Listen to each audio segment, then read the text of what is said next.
part one, I talked about the different ways in which we can try to decrease the activation energy. I have the enzyme work faster. We talked about acid-base catalysis, we talked about organic catalysis, we talked about intermediate formation and proximity effect.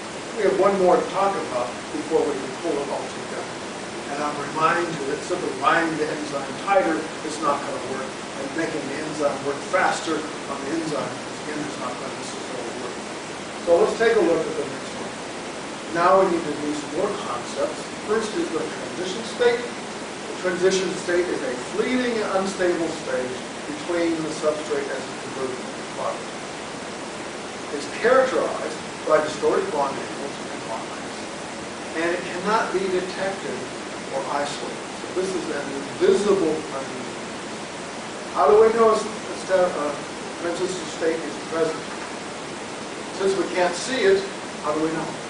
Well, the idea is if I'm going to go from this side of the room to the other side of the room, somehow I had to cross over, unless I'm Star Trek and I get transported by the super efficient transport mechanism. So obviously this is the product, and over here is the substrate. Then I had to pass across from it. And that has to be, there has to be a transition state between, otherwise I'll be sliding back and forth very easily. So it has to be present, even though I cannot see it. It's not like an intermediate, because if I was an intermediate right here, so I could walk over, and then I would just stand right here, I'm an intermediate. I'm neither the substrate or the product. But now I go over and I form the product. So there's an intermediate in between. And by the way, there's two transition states to go from the substrate to the intermediate and the intermediate to the product. So there's always going to be one more transition state in the intermediates. Another thing we need to talk about is the transition state analog. This is a stable molecule. It's not reactive, which resembles a transition state. So let's take a look at an example of this. All right, so now what we have is a substrate over here. And what's the critical thing? We've got a phosphate group, methylene group, carbonyl oxygen, and we have an R group sitting out here. Transition state, we assume, remember it's always in the substrate, we assume that it goes in like this. Now we look at this carbon, how many bonds do they have on it? That's not normal, is it?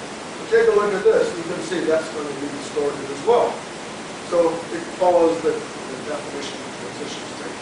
The transition state analog, notice they have the phosphate, methylene, methylene.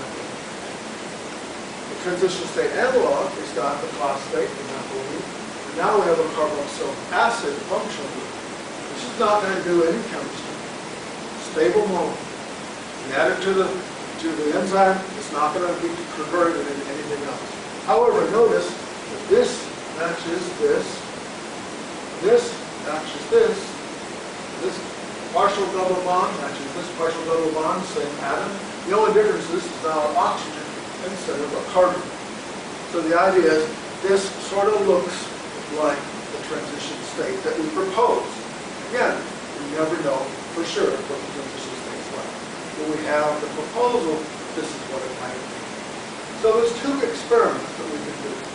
First of all, if we make transition state analogs, and we then challenge the enzyme and the substrate with it, we find out many times these make excellent inhibitors. Of course, pharmaceutical companies are very interested in that because that's a way of inhibiting an enzyme reaction that we want to slow down for some medical reason. The second thing is antibody enzyme. So this will take a little bit of talking about.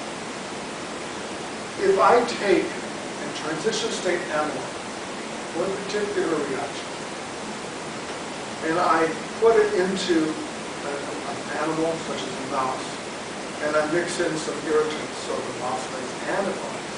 The mouse makes antibodies against the transition state analog.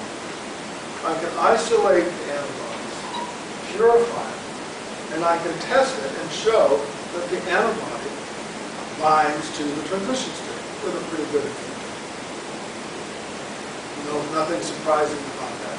What's surprising is I take this antibody, all it does is it's designed to bind to the transition state, what I'm going to do is challenge it with a substrate. And lo and behold, the antibody is capable of catalyzing the substrate, which is not what the antibody is supposed to be able to recognize, into product. The only thing the antibody can do is to bind to the transition state analog, and by inference, bind to the transition state. Wow. Maybe enzymes are designed to bind to transition states, not necessarily to substrates or products. That's an interesting concept. That's a hunch. Okay, so what we're going to conclude from this is that enzymes are designed to bind tightly transition state and stabilize the transition state. Otherwise, there wouldn't be any binding. If I stabilize the transition state, that automatically decreases the activation energy, because anytime you stabilize something, you decrease its energy. And therefore, it should make the enzyme go faster. So let's go through some definitions. First is acid-base catalysis. This is a type of mechanism where a proton is transferred. These empirical words. Transferring a proton from what? From substrate to substrate, a substrate to an enzyme, or an enzyme to a substrate. All three different ways. It is not the transfer of a proton within the enzyme itself. I'm not saying that's acid-base catalysis. It just has to involve the substrate in some fashion. The next definition involves covalent catalysis. In this particular case, we're going to form a covalent bond, typically between the substrate, or the substrate and an enzyme. And it does not involve the proton. This is a bond that's being formed. Nothing has to be transferred in the process. All we do is form the bond.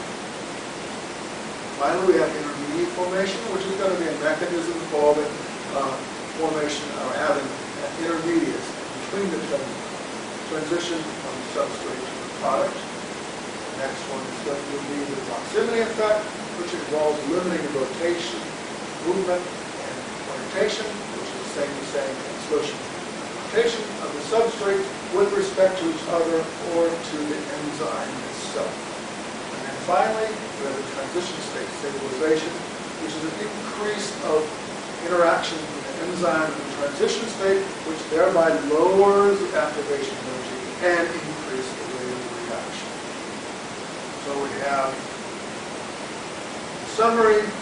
What can we do? We can provide a different mechanism, either acid-base or covalent catalysis, but still providing a different mechanism. We can have intermediates in the process to make the mountains and break it up into smaller mountains. And then we have the proximity effect and the transition state stabilization. From a numerical point of view, these last two components will provide the biggest increase in rate. However, to do that, we need to many times have intermediates and involve acid-base or covalent catalysis.